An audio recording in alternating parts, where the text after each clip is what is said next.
बिस्मिल्लाहिर्रहमानिर्रहीम, अस्सलाम वालेकुम। Welcome back to my channel. कैसे हैं आप सब लोग? आई होप सब खैर खैरियत से होंगे, मज़े में होंगे। आज मेरे किचन में बन रहा है, जैसे कि आप देख रहे हैं, सरसों का साग बना रही हूँ।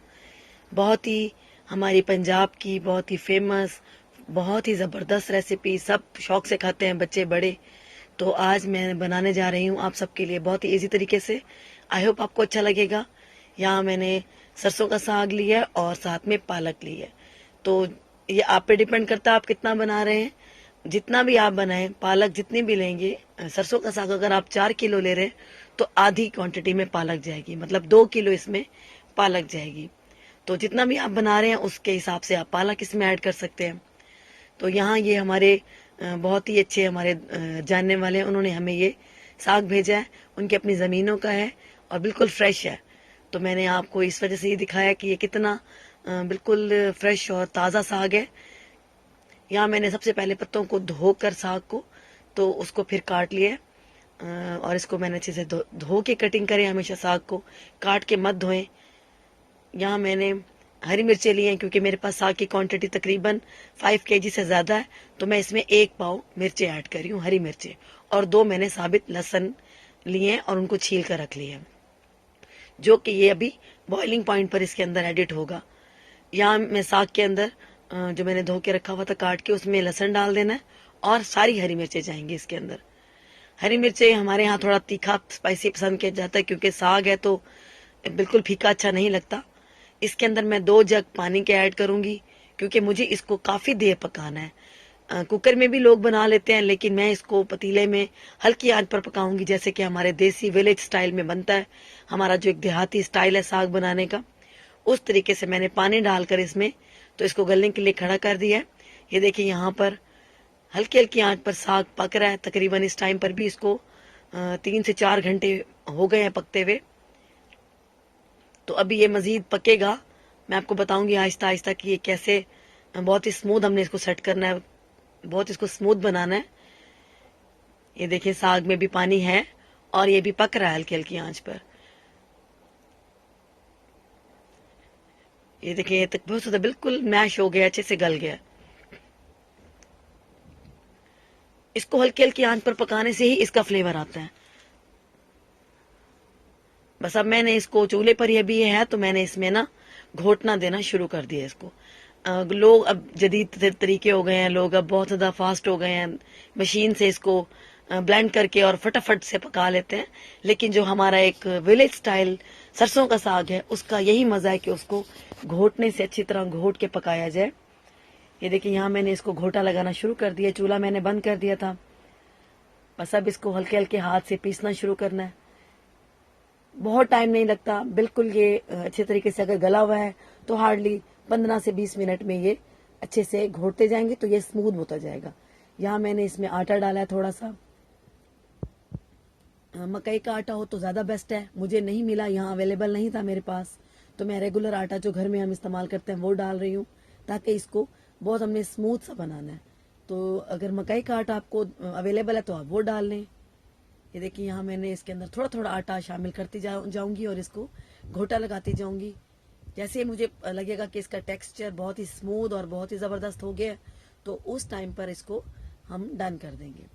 बस इस तरीके से इसको मैश करते जाना है, हरी मिर्चें, लहसुन और आटे के साथ इसको बहुत ही हमने स्मूथ बनाना है। ये बहुत टेस्टी, बहुत यमी बनेगा। अगर आपके पास टाइम नहीं है, झटपट बना रहे हैं, तो आप इसको ब्लेंडर में ब्लेंड करें और तब भी बन सकता है। लेकिन ये स्पेशलिटी है हमारी, तो ये तो ज़रूरी है कि इसको हमने घोटा अच्छे से लगाना है। बस मैं इसमें आटा डालती जा रही हूँ और इसको घोटती जा रही हूँ। हम पंजाब में रहने वाले लोग हैं, हमें ये पंजाबी स्टाइल का साग ही अच्छा लगता है। तो मेरा दिल किया कि मैं आपसे शेयर करूं कि मैं कैसे बनाती हूँ। ये देखिए अब यहाँ पर इसको 15 से 20 मिनट हो गए थे और ये देखिए कितना स्मूथ और ये बहुत ही मुलायम सा साग हमारा रेडी हो गया है। बस अब थोड़ी सी देर में ही इसको हम तड़के के लिए ये रेडी है। तड़का भी बहुत सिंपल रखेंगे क्योंकि ये हमारा बिल्कुल एक पंजाबी स्टाइल साग है, तो ये इसमें बहुत ज़्यादा स्पाइसेस कुछ नहीं जाता। यहाँ मैंने थोड़ा सा पैन में ऑयल लिया और तकरीबन मैं इसमें 200 ग्राम मक्खन ऐड करूंगी, या आपके ऊपर डिपेंड करता है आप कितना खाना चाहते हैं। मैंने जितना साग तैयार किया है उसकी आधी क्वांटिटी मैं पकाऊंगी और आधा मैं उसको फ्रीज कर दूंगी। यहाँ मैंने ऑयल में मक्खन डाला है, क्योंकि अगर मक्खन एकदम से डालेंगे तो मक्खन जलने का खतरा होता है, तो इसलिए थोड़ा सा ऑयल डालकर फिर मैंने इसमें मक्खन ऐड किया, ताकि मक्खन जैसे ही मेल्ट होगा फिर इसमें थोड़े से मसाले जाएंगे और लहसुन अदरक डालूंगी मैं। ये देखिए यहाँ मैंने लहसुन पीस के रखा था 1 चम्मच, वो डाल दिया है और इसको अच्छे से मैंने मिक्स करना है मक्खन और ऑयल के साथ। थोड़ा सा बस इसको पकाएंगे, बहुत ज़्यादा इसको ब्राउन या ब्लैक नहीं करना, बस अच्छी से खुशबू आ जाए और ये पक जाए। यहाँ मैंने अदरक बारीक बारीक काट के रखी थी और थोड़ी सी हरी मिर्चें, क्योंकि मैंने साग में हरी मिर्चें ऑलरेडी बहुत सारी डाली हैं, तो मैं सिर्फ इसमें थोड़ा सा फ्लेवर देने के लिए डाल रही हूँ। अदरवाइज हमारा साग बहुत ही ज़बरदस्त है। बस इसको भी हल्का सा फ्राई करना है। तड़का बिल्कुल सिंपल रखें, ये इस साग की स्पेशलिटी है कि इसका तड़का बिल्कुल सिंपल होता है।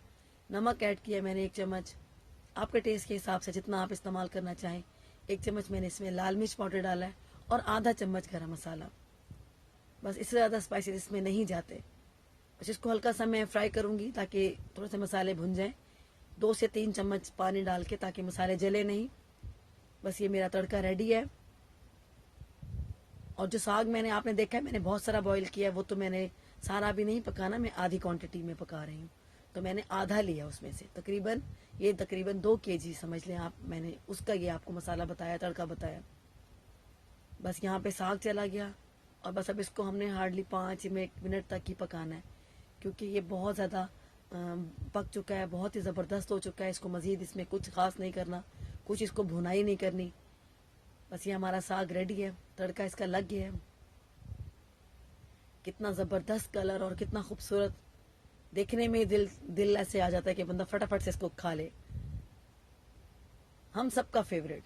बस यहाँ मैंने हल्की आंच पे छोड़ दिया। ये देखिए मैंने इसको डिश आउट किया मक्खन के साथ और थोड़ा सा मैंने अदरक उस पर ऐड किया है। बहुत टेस्टी बना ये साग, यकीन करें अगर आप इसको एज इट इज फॉलो करेंगे तो ये बहुत कमाल बनेगा। और मैंने इसके साथ जौ की रोटी बनाई है, जौ की और बेसन की, जो कि मेरे हस्बैंड को बहुत पसंद है। ये उनकी फरमाइश पर पकी है। मुझे यहाँ पर नहीं मिला था मकई का आटा, अगर आपको मिलता है तो आप मकई के आटे की रोटी बनाएं और इसको एंजॉय करें। आई होप आपको मेरी ये रेसिपी अच्छी लगी होगी। अगर आपको अच्छी लगती है तो प्लीज़ लाइक करें, कमेंट करें, शेयर करें और मेरे चैनल को सब्सक्राइब करें। Thank you.